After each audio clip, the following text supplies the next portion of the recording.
Assalamualaikum warahmatullahi wabarakatuh. Halo semuanya, selamat datang di channel kami. Hari ini aku akan menceritakan satu kisah yang menarik. Cerita ini penuh makna dan mungkin bisa menjadi inspirasi bagi kita semua. Jangan lupa like, komen, dan subscribe. Siapkan hati, nyalakan imajinasi. Mari, kita mulai ceritanya. Janda kaya raya pemilik toko kelontong terbesar di pasar jatuh cinta dengan sales sabun. Namaku Dina. Janda beranak 1. Usia kepala 3 akhir, dan setiap pagi aku membuka pintu rolling toko kelontong terbesar di pasar ini. Aku tidak terlalu suka disebut janda kaya, walau kenyataannya memang begitu. Suamiku meninggal 2 tahun lalu, meninggalkan 1 anak laki-laki yang kini diasuh pengasuh tetap di rumah. Tugas utamaku adalah menjaga toko, memastikan stok lengkap, dan melayani pelanggan tetap. Pagi itu seperti biasa, aku sedang mengawasi bongkaran dus mie instan di depan toko saat suara klakson kecil motor datang dari arah belakang. Aku tak perlu menoleh. Aku sudah hafal suara itu. Fajar, sales sabun keliling yang hampir tiap minggu datang ke toko. Bu Dina, sabunnya datang. Tapi jangan kaget. Saya bawa wangi baru. Bukan aroma mantan. Katanya sambil menurunkan kardus dari motornya. Aku hanya tersenyum, lalu berpura-pura sibuk mengecek daftar barang. Lelaki itu memang selalu punya gaya bicara yang bikin geli. Genit, tapi tidak jorok. Lucu, tapi tidak murahan. Entah kenapa, aku mulai menanti-nanti obrolan receh darinya.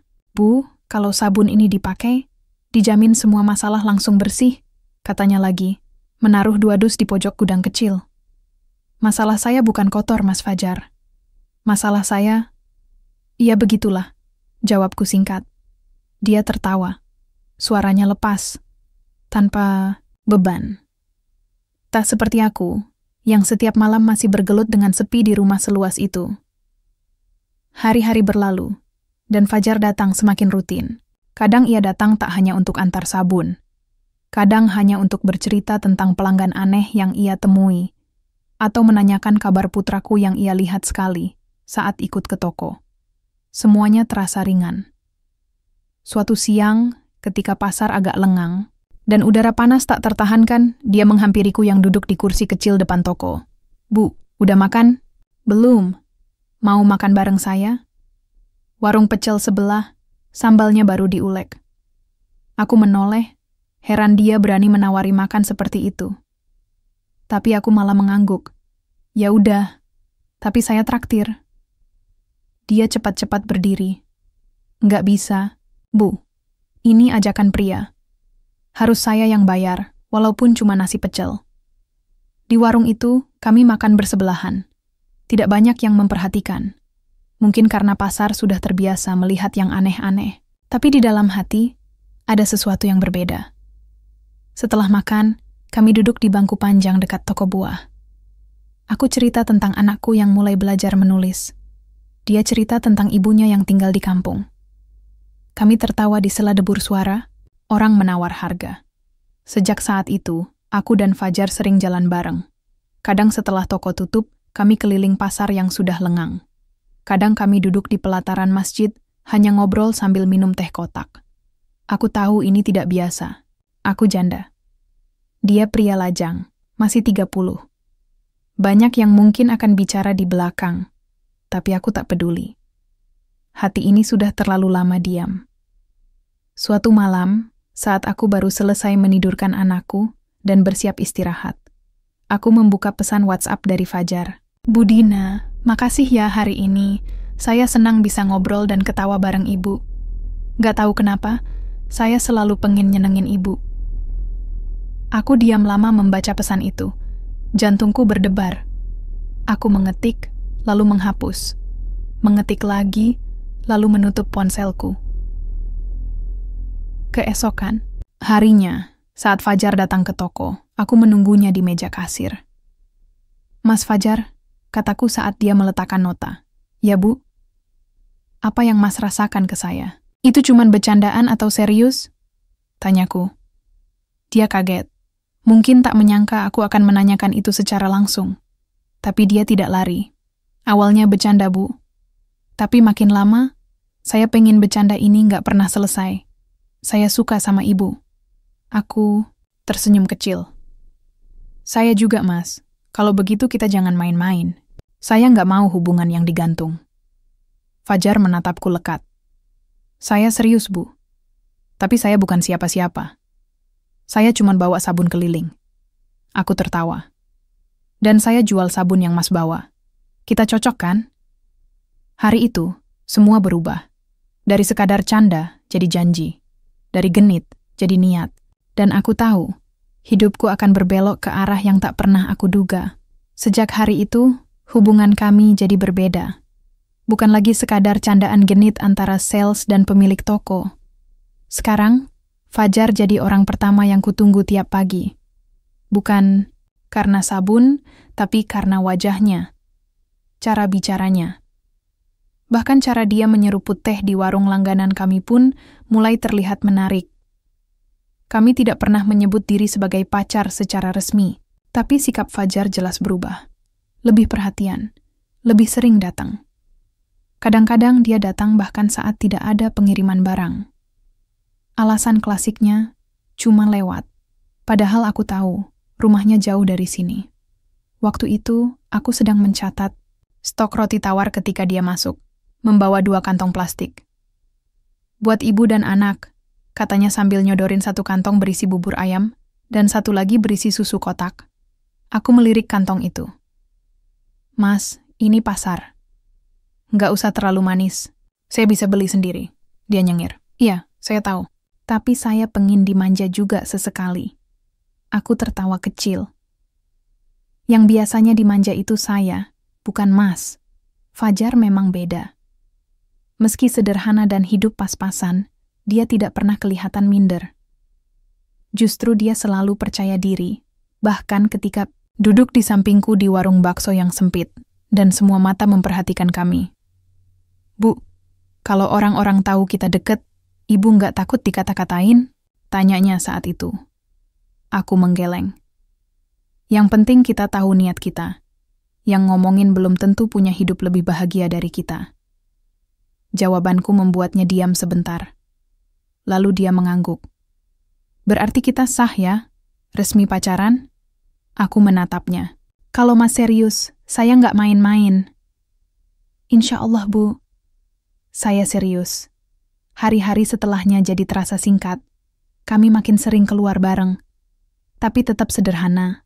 Makan lontong sayur, jalan ke pasar malam, kadang hanya duduk di emper toko setelah tutup sambil minum teh botol. Sederhana, tapi hangat. Tidak berlebihan. Anakku, Dava, pun mulai akrab dengan Fajar. Meski belum banyak bicara, dia selalu tersenyum saat Fajar datang. Fajar juga pandai mengambil hati anak kecil. Kadang dia membawakan mainan plastik kecil atau permen, dan Dava akan duduk di pangkuannya sambil tertawa-tawa. Suatu sore, saat kami duduk di ruang tamu, Fajar bicara serius. Bu Dina, saya sudah cerita ke ibu saya tentang kita. Aku menoleh cepat.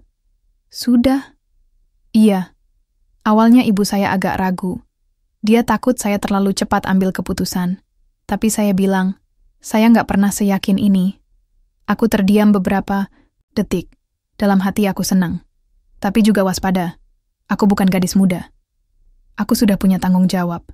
Aku punya anak, rumah, bisnis, dan masa lalu.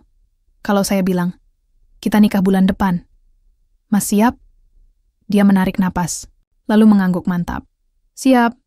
Nggak pakai tunangan dulu? Godaku. Kalau bisa langsung akad, kenapa ditunda-tunda? Jawabnya, aku terkekeh. Mas serius? Lebih serius dari harga telur naik minggu lalu. Dan begitu saja kami sepakat, tanpa drama, tanpa bunga-bunga. Cukup 2 orang dewasa yang sama-sama lelah dengan kesepian dan ingin membangun rumah. Aku langsung mulai urus segala hal. Bukan karena buru-buru, tapi karena aku tahu kapan sesuatu itu benar. Aku sudah cukup umur untuk tidak lagi main tarik ulur. Kami sepakat menikah di gedung dekat pasar, tempat biasa dipakai acara perkumpulan pedagang. Aku kenal banyak orang di pasar, jadi aku undang hampir semua. Dari tukang sayur, penjual ayam, hingga pemilik kios emas. Bahkan tukang parkir depan pasar bilang, "Bu Dina, serius nikah sama Mas Fajar? Wah, cocok banget, sama-sama rajin."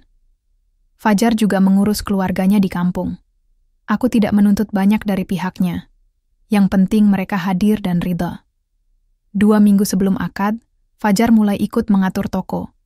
Dia bantu cek stok, belajar, catatan pemasukan, dan mengenal para pemasok langganan. Aku melihat caranya kerja. Cepat belajar. Tidak sok tahu. "Bu, toko ini hebat ya. Sistemnya rapi. Saya harus banyak belajar." Aku menyahut, "Kalau Mas rajin, toko ini bisa kita besarkan. Buka cabang." Dia mengangguk. "Saya siap ikut ibu kemanapun. Yang penting halal dan berkah." Dan di tengah malam menjelang tidur, aku menatap langit-langit kamar dan bertanya dalam hati, benarkah ini semua bisa berjalan baik? Aku takut terlalu bahagia.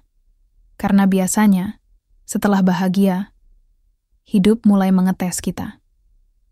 Tapi untuk saat itu, aku hanya bisa tersenyum. Karena akhirnya, hatiku yang kosong sejak lama mulai terisi lagi. Hari itu datang juga. Pagi-pagi, pasar belum ramai. Tapi aku sudah duduk di depan cermin, dipoles oleh 2 tukang rias langganan yang biasanya merias ibu-ibu saat arisan RT. Hari ini mereka bersemangat sekali.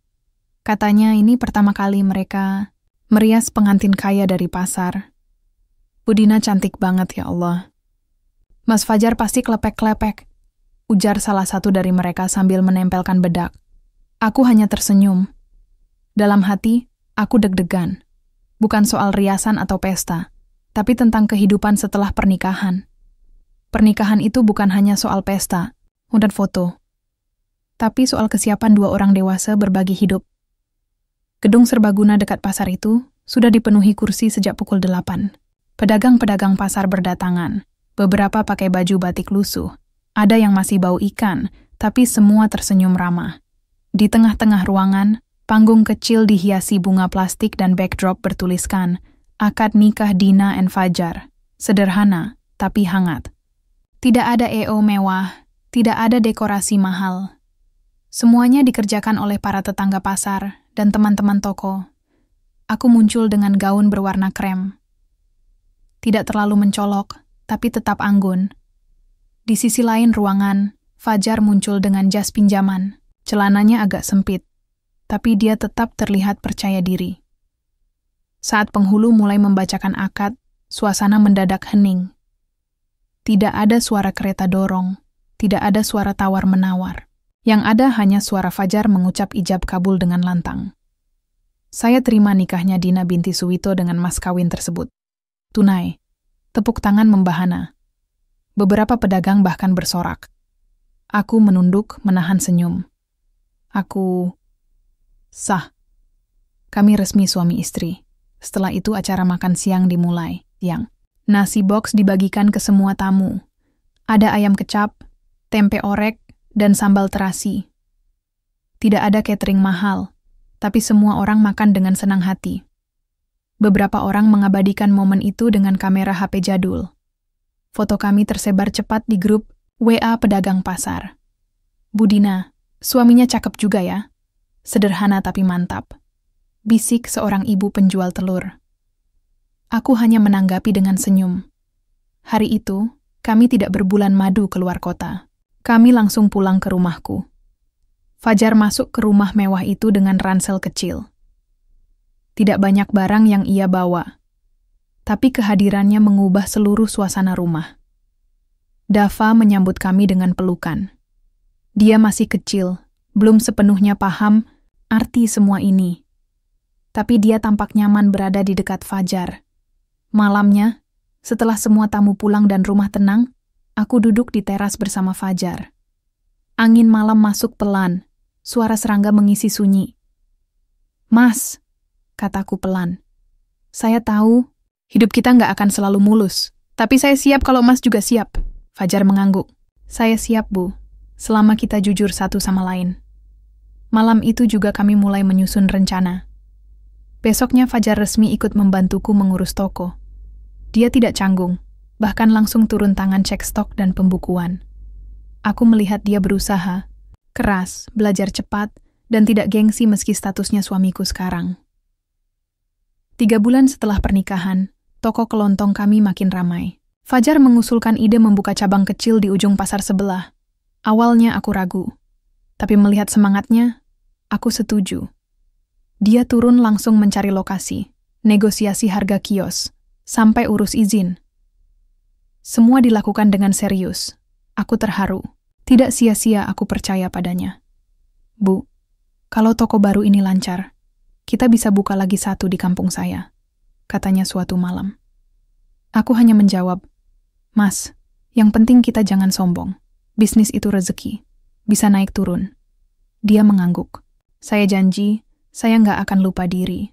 Sejak menikah, hidupku berubah. Bukan karena uang, aku sudah punya itu sebelumnya. Tapi karena ada yang menemaniku pulang. Ada yang bicara serius di meja makan. Ada yang bantu mandiin Dava saat aku sibuk di toko. Aku tahu, tidak semua orang bisa menerima keputusan kami. Beberapa menyindir di belakang. Ada yang bilang aku buta cinta. Tapi aku tidak peduli. Buatku, cinta itu bukan soal level sosial. Tapi tentang siapa yang bersedia berdiri di sampingku, bukan di belakangku atau di atasku. Dan hari itu, ketika aku tutup toko lebih awal dan berjalan pulang bersama Fajar menyusuri lorong pasar yang mulai sepi, aku merasa tidak pernah setenang ini. Pagi itu toko sudah buka sejak pukul 7. Fajar sudah berdiri di depan etalase, mencatat stok baru yang datang dari distributor. Aku duduk di meja belakang, membuka buku catatan lama toko, mengecek selisih pendapatan harian dari cabang yang baru kami buka minggu lalu. Ini sabunnya kurang 10 dus.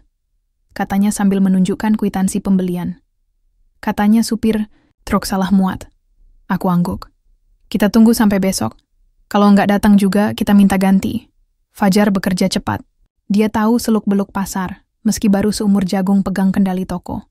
Aku sering memperhatikannya diam-diam. Ada kesungguhan dalam setiap geraknya. Tapi juga ada yang berbeda belakangan ini. Beberapa hari terakhir, Fajar sering pulang telat. Katanya urus toko cabang, tapi kadang aku merasa ada yang ia sembunyikan. Hidung istriku ini tajam, apalagi aku sudah lama hidup sendirian sebelum menikah. Perasaan curiga itu datang bukan karena aku posesif, tapi karena aku tahu. Bisnis, cinta, dan kejujuran harus jalan bareng. Kalau satu goyah, semuanya bisa roboh.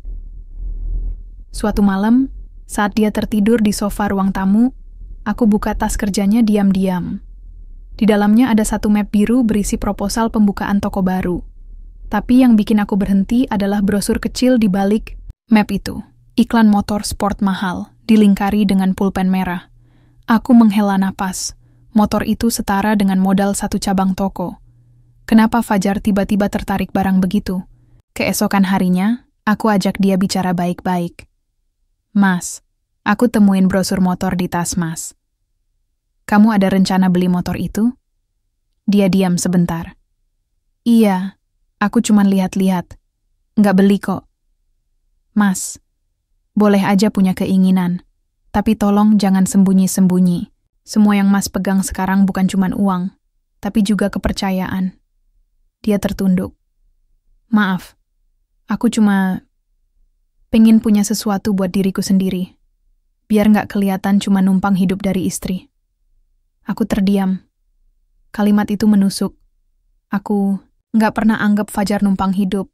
Dia kerja keras. Tapi mungkin dia merasa orang lain memandangnya begitu. Apalagi di pasar, omongan orang bisa lebih tajam dari pisau sembelih ayam. Keesokan harinya aku ke pasar sendiri, tanpa Fajar. Aku iseng duduk di warung kopi dekat pintu masuk. Dari kejauhan, aku lihat Fajar ngobrol dengan seseorang. Lelaki muda, gaya urak-urakan, pakai jaket kulit lusuh. Aku kenal wajah itu, Denny, mantan sales juga, tapi dipecat karena pernah nipu toko kecil. Aku dekati diam-diam. Mas, percaya aja sama gua, kata Denny ke Fajar. Modalin aja 50 juta, gua puterin dagangan sabun palsu, untungnya 2 kali lipat. Nggak bakal ketahuan. Lu juga bisa beli motor sport lo itu. Jantungku berhenti sejenak. Sabun palsu? Fajar tidak langsung jawab. Dia kelihatan ragu. Tapi saat itu juga aku langkahkan kaki ke arah mereka. Mas Fajar. Dia kaget setengah mati. Deni langsung kabur seperti maling ayam. Aku berdiri di depan Fajar. Ini yang Mas bilang mau ngembangin toko cabang. Pakai cara begini. Dia diam. Aku cuman pengen berhasil cepat. Biar orang-orang di pasar nggak ngeledek aku terus. Aku menarik napas dalam. Mas, aku nggak butuh suami yang kelihatan hebat di mata orang. Aku butuh suami yang jujur. Hari itu, kami pulang tanpa bicara. Rumah terasa sunyi. Malamnya, Fajar duduk di kamar, tanpa buka baju kerjanya. Aku salah, katanya pelan. Aku terbawa omongan orang. Aku takut dianggap cuman laki-laki yang numpang makan dari istri. Aku peluk dia dari belakang. Mas, aku jatuh cinta sama kamu bukan karena kamu kaya atau miskin. Tapi karena kamu jujur dan kerja keras. Jangan berubah. Malam itu kami bicara lama. Tentang rasa tidak percaya diri, tentang tekanan sosial, dan tentang cara bertahan di tengah omongan orang. Fajar menangis. Mungkin pertama kalinya aku lihat dia benar-benar terbuka. Sejak hari itu, Fajar kembali jadi Fajar yang kukenal. Dia buang brosur motor itu. Dia tolak semua tawaran bisnis aneh dari orang-orang pasar. Dia fokus mengembangkan toko secara sehat. Pelan, tapi pasti. Aku tahu, perjalanan rumah tangga ini belum tentu mulus.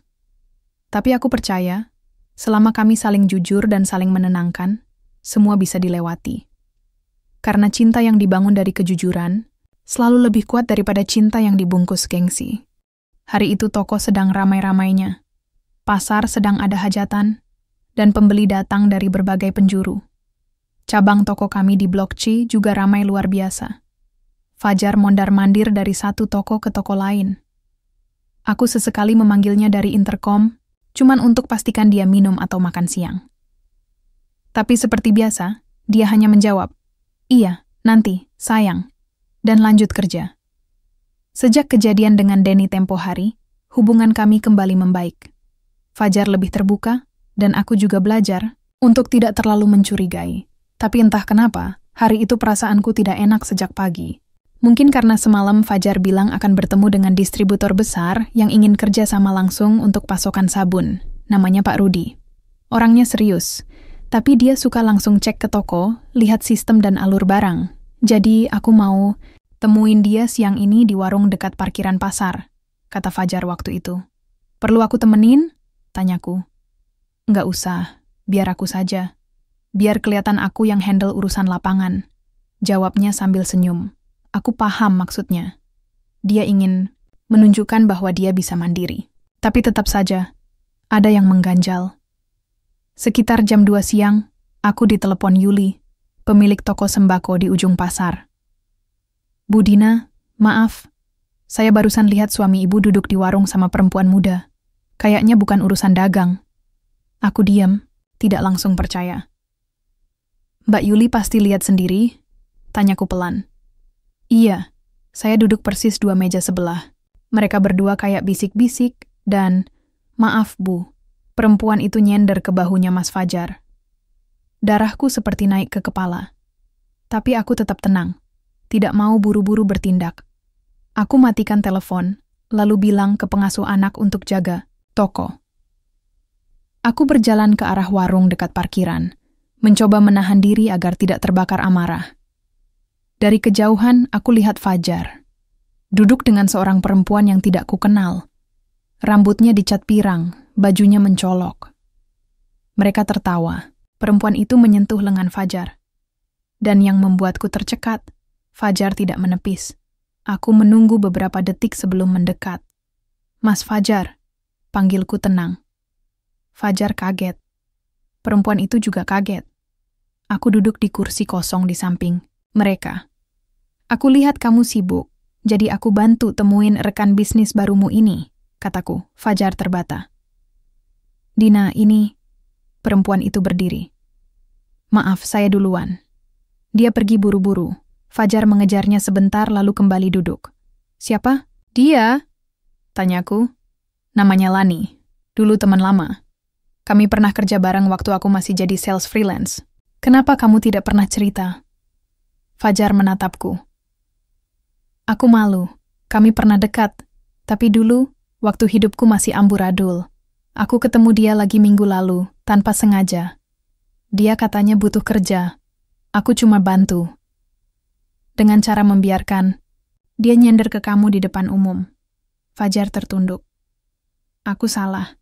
Aku terlalu baik. Aku nggak tahu harus bagaimana menolak dia tadi. Aku takut bikin dia malu. Aku menatapnya tajam. Mas, ini bukan soal baik atau nggak baik. Ini soal batas. Kamu suamiku. Kamu pegang usahaku. Sekali kepercayaan rusak, semuanya ikut hancur. Kami tidak bicara panjang. Aku kembali ke toko, dan Fajar pulang lebih dulu. Malam itu kami tidak makan malam bersama. Anak kami tidur lebih cepat karena hari itu kelelahan ikut ke toko. Rumah besar itu terasa kosong walau lampunya terang. Tengah malam, aku masuk ke ruang kerja. Fajar duduk sendirian, menatap layar laptop kosong. Besok pagi kamu tidak usah ke toko, kataku. Aku butuh waktu sendiri, dan kamu juga. Dia tidak membantah. Pagi harinya, aku kembali ke pasar seperti biasa. Tapi kali ini sendiri, aku ingin berpikir. Aku ingin tahu, apakah cintaku benar-benar pada tempatnya. Dan yang lebih penting, apakah Fajar memang orang yang bisa menjaga hatiku dan kepercayaanku, bukan hanya saat senang, tapi juga saat diuji godaan. 3 hari, itu waktu yang kuberikan untuk diriku sendiri. Selama 3 hari itu aku tidak bicara banyak dengan Fajar.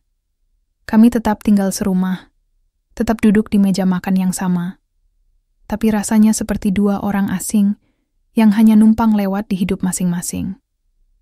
Anakku yang sulung bertanya, "Bu, ayah kenapa nggak antar ke sekolah?"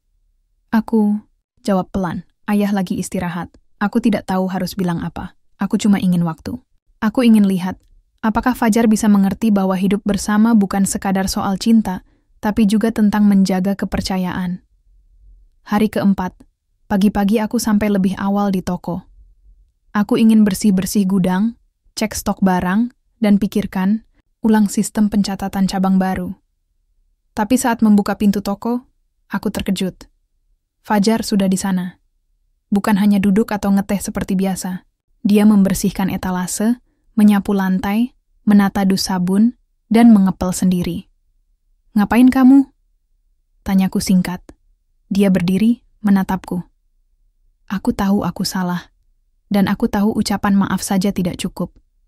Jadi aku pikir, mungkin aku bisa mulai dengan kembali ke titik awal. Aku diam.